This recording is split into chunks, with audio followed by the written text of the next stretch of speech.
नमस्कार मित्रों, आज हम आपको सुनाने जा रहे हैं भगवान सत्यनारायण की व्रत कथा। श्रद्धा भक्ति भाव से श्रवण करें। बोलो सत्यनारायण भगवान की जय।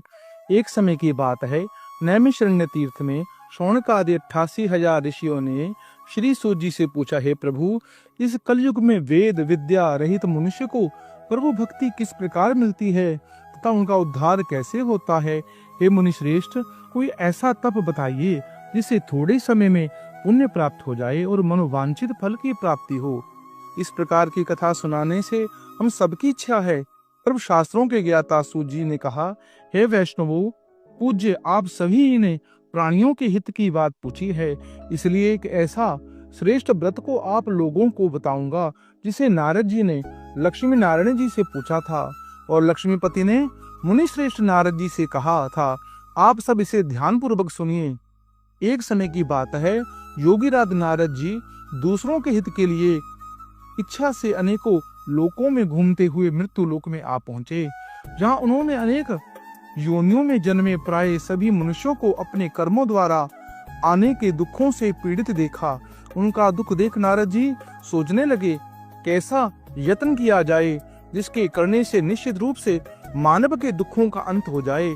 इसी विचार पर मनन करते हुए वे विष्णु लोक में गए।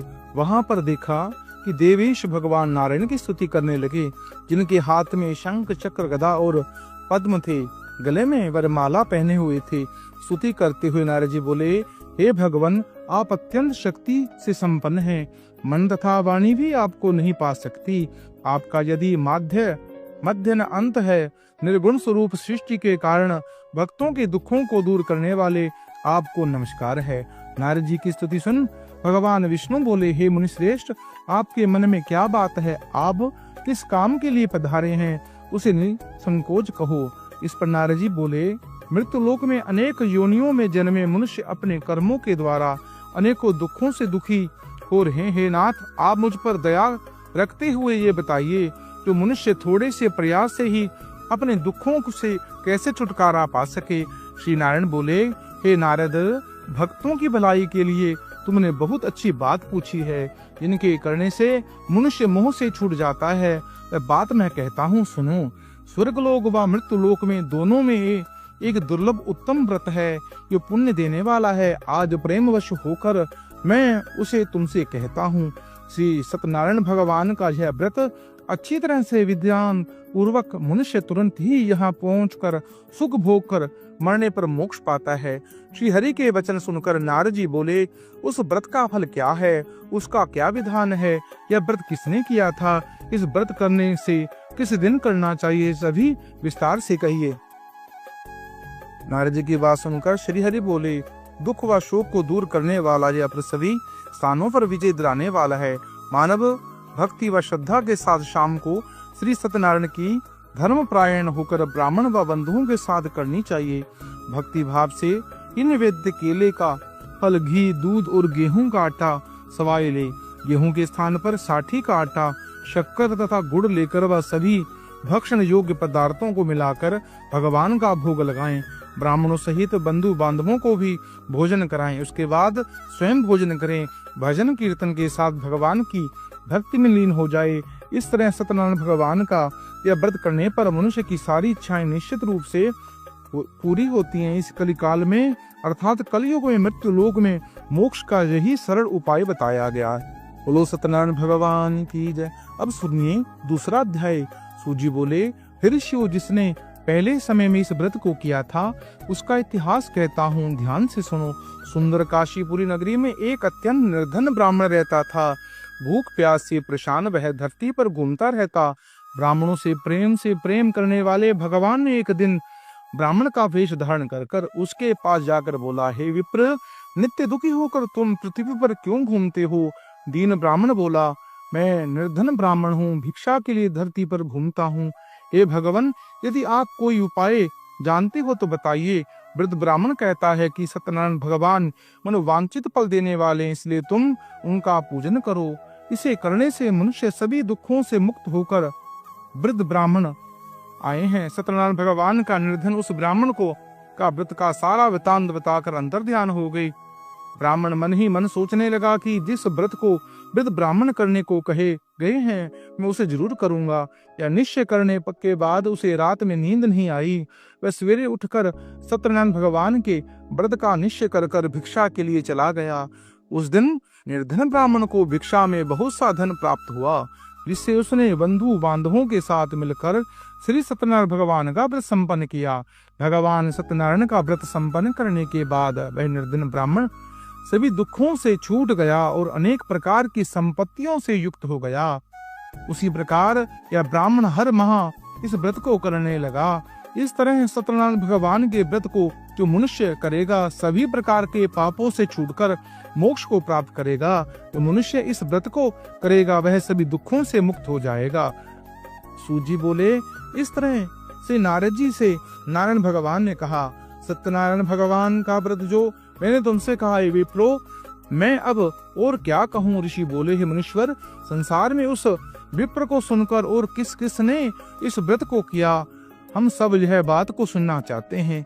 उसके लिए हमारे मन में श्रद्धा का भाव है। सूत जी बोले, हे मुनियों, जिस जिस इस व्रत को किया है वह सब सुनो। एक समय वही विप्र धन व ऐश्वर्य के अनुसार अपने बंधु बांधवों के साथ इस व्रत को करने के लिए तैयार हुआ।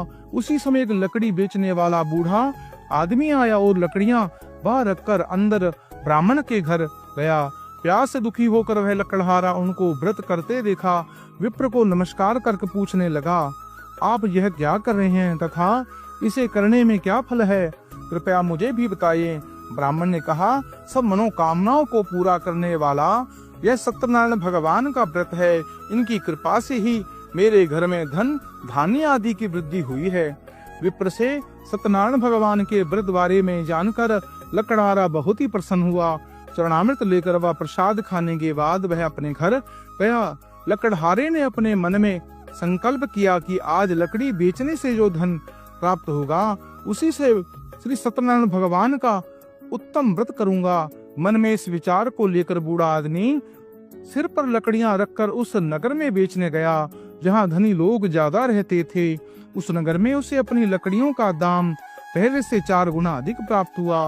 बूढ़ा प्रसन्नता के साथ दाम लेकर केले के शक्कर, घी, दूध, दही और गेहूं का आटा लेकर सत्यनारायण भगवान के व्रत की अन्य सामग्री लेकर अपने घर आया, जहां उसने अपने बंधु बांधवों को बुलाकर विधि विधान से सत्यनारायण भगवान का पूजन व्रत किया।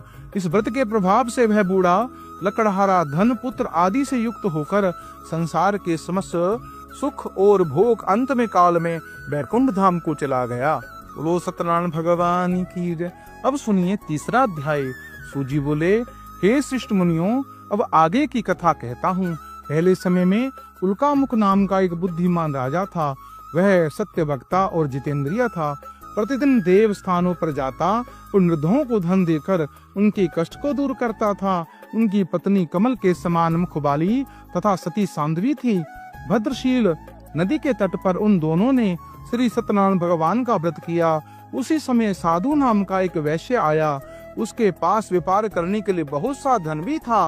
राजा को व्रत करते देखकर वह विनय भाव से पूछने लगा, हे राजन, भक्ति भाव से पूर्ण होकर आप क्या कर रहे हैं? मैं सुनने की इच्छा रखता हूँ, तो आप मुझे बताइए। राजा बोला, हे साधु, आपने बंधु बांधवों के साथ पुत्र आदि की प्राप्ति के लिए एक महाशक्तिमान श्री सत्यनारायण भगवान का व्रत व पूजन कर रहा हूँ। राजा की वचन सुनकर साधु आदर से बोला, राजन, मुझे इस व्रत का सारा विधान कहिए। उसके कथानुसार मैं भी इस व्रत को करूंगा। मेरी भी संतान नहीं है और इस व्रत को करने से निश्चय रूप से मुझे संतान की प्राप्ति होगी। राजा से व्रत का सारा विधान सुनकर व्यापार से निवृत्त होकर वह अपने घर गया। साधु वैश्य ने अपनी पत्नी को संतान देने वाले इस व्रत का वर्णन कह सुनाया और कहा कि जब मेरी संतान होगी तब मैं इस व्रत को करूंगा। साधु ने इस तरह के वचन अपनी पत्नी लीलावती से कहे। एक दिन लीलावती पति के साथ आनंदित हो संसार का अधिक धर्म में प्रवृत्त होकर सत्यनारायण भगवान की कृपा से गर्भवती हो गई। 10वें महीने में उसे गर्भ से एक सुंदर कन्या का जन्म लिया। दिनों दिन वह ऐसे बढ़ने लगी जैसे शुक्ल पक्ष का चंद्रमा बढ़ता है। माता पिता ने अपनी कन्या का नाम कलावती रखा। एक दिन लीलावती ने मीठे शब्दों में अपने पति को याद दिलाया कि आपने सत्यनारायण भगवान के जिस व्रत को करने का संकल्प लिया था उसे करने का समय आ गया है, आप इस व्रत को करिए। साधु बोला, हे विप्रिया, इस व्रत को मैं उनके विवाह पर करूंगा। इस प्रकार अपनी पत्नी को आश्वासन देकर वह नगर को चला गया। कलावती के घर में रहकर दिनों दिन बढ़ने लगी। साधु ने इस बार नगर में अपनी कन्या को सखियों के साथ देखा तो तुरंत ही दूत को बुलाया और कहा, मेरी कन्या के योग्य वर देख कर आओ। साधु की बात सुनकर दूत कंचन नगर में पहुंचा। वहां पर देखभाल कर लड़की के योग्य वणिक पुत्र को ले आया। योग्य लड़के को देखकर साधु ने बाधु बंधुओं के साथ अपनी पुत्री का विवाह करा दिया। लेकिन दुर्भाग्य की बात यह है कि साधु ने भी अभी श्री सत्यनारायण भगवान का व्रत नहीं किया था। इस प्रकार श्री भगवान क्रोधित हो गए और श्राप दिया कि साधु को अत्यंत दुख मिले। अपने कार्य से कुशल साधु बनिया जमाई को लेकर समुद्र के पास स्थित होकर रत्ना सारपुर नगर में गया। वहां पर जाकर दामाद ससुर दोनों मिलकर चंद्रकेतु राजा के नगर में व्यापार करने लगे। एक दिन भगवान सत्यनारायण की माया से एक चोर राजा का धन चुरा कर भाग रहा था। उसने राजा के सिपाहियों को अपना पीछा करते देख चुराया हुआ धन वहां रख दिया जहां पर साधु अपने जमाई के साथ ठहरा हुआ था। राजा के सिपाहियों ने साधु वैश्य के पास राजा का धन पड़ा देखकर तो वह ससुर जमाई को दोनों को ही बांधकर प्रसन्नता से राजा के पास ले गए और कहा, उन दोनों चोरों को हम पकड़ लाए हैं, आप आगे की कार्रवाई की आज्ञा दें। राजा की आज्ञा से उन दोनों को कठिन कारावास में डाल दिया गया। उनका सारा धन भी उसने छीन लिया। श्री सत्यनारायण भगवान के श्राप से साधु की पत्नी बहुत दुखी हुई। घर में जो रखा हुआ धन उसे चोर चुरा ले गए। शारीरिक तथा मानसिक पीड़ा व भूख प्यास से अति दुखी होकर अन्न की चिंता में कलावती एक ब्राह्मण के घर आई, जहाँ उसने श्री सत्यनारायण भगवान का व्रत देखा, फिर कथा भी सुनी। वह प्रसाद ग्रहण कर रात को घर वापस आई। माता ने कलावती से पूछा, हे पुत्री, अब तक तुम कहाँ थी? तेरे मन में क्या है? कलावती ने अपनी माता से कहा, हे माता, मैंने एक ब्राह्मण के घर में श्री सत्यनारायण भगवान का व्रत देखा। कन्या के वचन सुनकर लीलावती भगवान के पूजन की तैयारी करने लगी। लीलावती ने घर व बंधुओं सहित सत्यनारायण भगवान का पूजन किया और उनसे वर मांगा कि मेरा पति तथा जमाई शीघ्र घर आ जाएं। साथ ही यह भी प्रार्थना की हम सब का अपराध क्षमा करे। श्री सत्यनारायण भगवान के इस व्रत से संतुष्ट हो गए और राजा चंद्रकेतु को स्वप्न में दर्शन देकर कहा, हे राजन, तुम दोनों वैश्यों को छोड़ दो और तुमने जो उनका धन लिया है उसे वापस दे दो। अगर तुमने ऐसा नहीं किया तो मैं तुम्हारे धन व राज्य का संतान सविकान को नष्ट कर दूंगा। राजा को यह सब कहकर भगवान अंतर ध्यान हो गए। प्रातः काल सभा में राजा ने अपना सपना सुनाया। फिर बोला, हे वणिक पुत्रों, को जो कैद से मुक्त कर सभा में लाओ। दोनों ने आते ही राजा को प्रणाम किया। राजा मीठी वाणी से बोला, हे महान भावो, भाग्यवश ऐसा कठिन दुख तुम्हें प्राप्त हुआ, लेकिन अब तुम कोई भय नहीं है। ऐसा कहकर राजा ने दोनों को नए वस्त्र भूषण भी पहनाए। जितना धन उनका लिया था उसे दुगना धन वापस कर दिया। दोनों वैश्य अपने घर को चल दिए। बोलो सत्यनारायण भगवान की जय। अब आगे की कथा सुने। सूजी बोले, वैश्य ने मंगलवार कर अपनी यात्रा आरंभ की और अपने नगर की ओर चल दिया। उसके थोड़ी दूर आगे चलने पर एक दंडी वेशधारी श्री सत्यनारायण भगवान ने उससे पूछा, वे साधु, तेरी नाव में क्या है? अभिमानी वणिक हंसता हुआ बोला, दंडी, आप क्यों पूछते हो? क्या धन लेने की इच्छा है? मेरी नाव में तो बेल व पत्ते भरे हुए हैं। वैश्य के कठोर वचन सुनकर भगवान बोले, तुम्हारा वचन सत्य हो। दंडी ऐसे वचन कहकर वहां से दूर चले गए। कुछ दूरी पर समुद्र के किनारे कुछ दूर जाकर समुद्र के किनारे बैठ गए। दंडी के जाने के बाद साधु वैश्य ने नित्य क्रिया के पश्चात नाव को ऊंचे उठते देखा तो अचंबा माना गया और नाव में बेल पत्ते आदि देखकर वह मूर्छित हो गया, जमीन पर गिर पड़ा।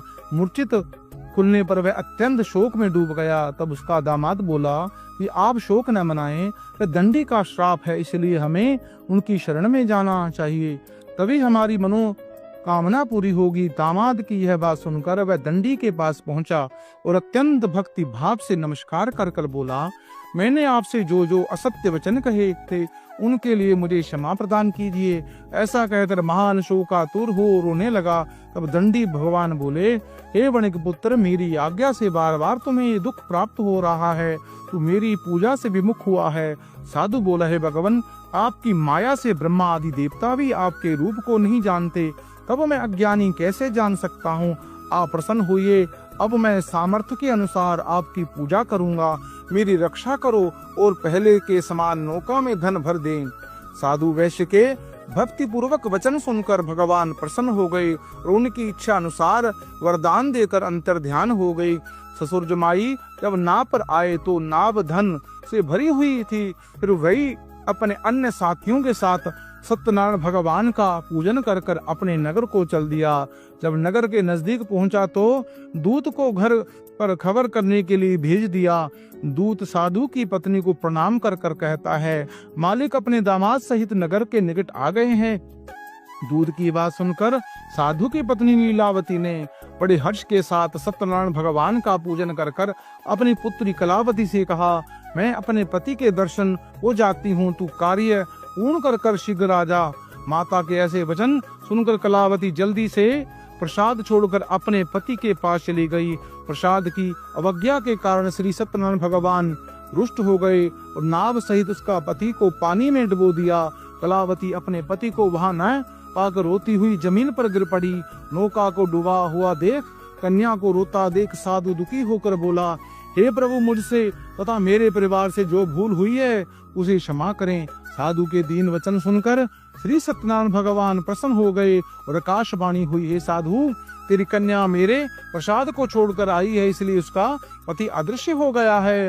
यदि वह घर जाकर प्रसाद खाकर लौटती है तो उसे उसका पति अवश्य मिलेगा। ऐसी आकाशवाणी सुनकर कलावती घर पहुंचकर प्रसाद ग्रहण करती है, फिर आकर अपने पति के दर्शन करती है। उसके बाद साधु अपने बंधु बांधवों सहित श्री सत्यनारायण भगवान की विधि विधान से पूजन करता है तथा इस लोक में सुख भोग कर वे अंत में स्वर्ग को जाता है। बोलो सत्यनारायण भगवान की। अब आगे की कथा सुनिए। सूजी बोले, ऋषियों में और एक कथा सुनाता हूँ, उसे भी ध्यान पूर्वक सुनो। प्रजा पालन में लीन तुंगध्वज नाम का एक राजा था।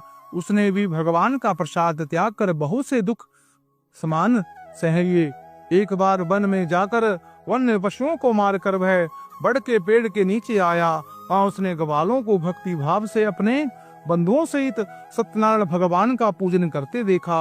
अभिमानवश राजा ने उन्हें देखकर भी पूछा, स्थान नहीं गया, ना ही उसने ब्रह्म भगवान को नमस्कार किया। ग्वालों ने राजा को प्रसाद दिया, लेकिन उसने प्रसाद नहीं खाया और प्रसाद वहीं छोड़कर वह अपने नगर को चला गया। जब वह नगर में पहुंचा तो वहां सब कुछ तहस नहस हुआ पाया तो वह शीघ्र ही समझ गया कि सब भगवान ने ही किया है।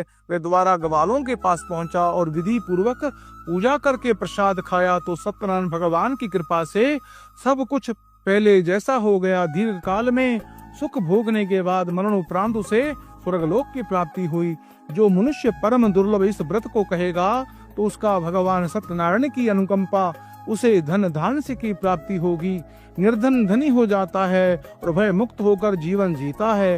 संतानहीन मनुष्य को संतान सुख मिलता है और सारे मनोरथ पूर्ण होने पर मानव अंत काल में वैकुंठ धाम को जाता है। सूजी बोले, जिन्होंने पहले इस व्रत को किया था वह सारे दूसरे जन्म की कथा कहता हूँ। वृद्ध सतानंद ब्राह्मण ने सुदामा का जन्म लेकर मोक्ष की प्राप्ति की। लकड़हारे ने अगले जन्म में निषाद बनकर मोक्ष प्राप्त किया।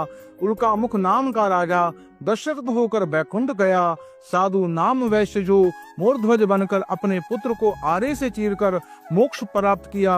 भगवान तुंगध्वज ने स्वयंभू होकर भगवान में भक्ति भाव से कर्म और मोक्ष पाया। इस प्रकार जो सत्यनारायण भगवान का कथा का श्रवण करता है, चिंतन मनन करता है, भगवान की पूजा करता है, उनको भगवान की कृपा प्राप्त होती है। उनके घर में सुख समृद्धि का वास होता है। भगवान की कृपा जन्म जन्मांतर उन पर बनी रहती है। मित्रों, ये पवित्र दायिनी मुक्तिदायिनी कथा को आप अपने इष्ट मित्रों से शेयर करें, पुण्य के भागी बने और इस चैनल को सब्सक्राइब करें और कमेंट बॉक्स में ओम लक्ष्मी नारायण अवश्य लिखें।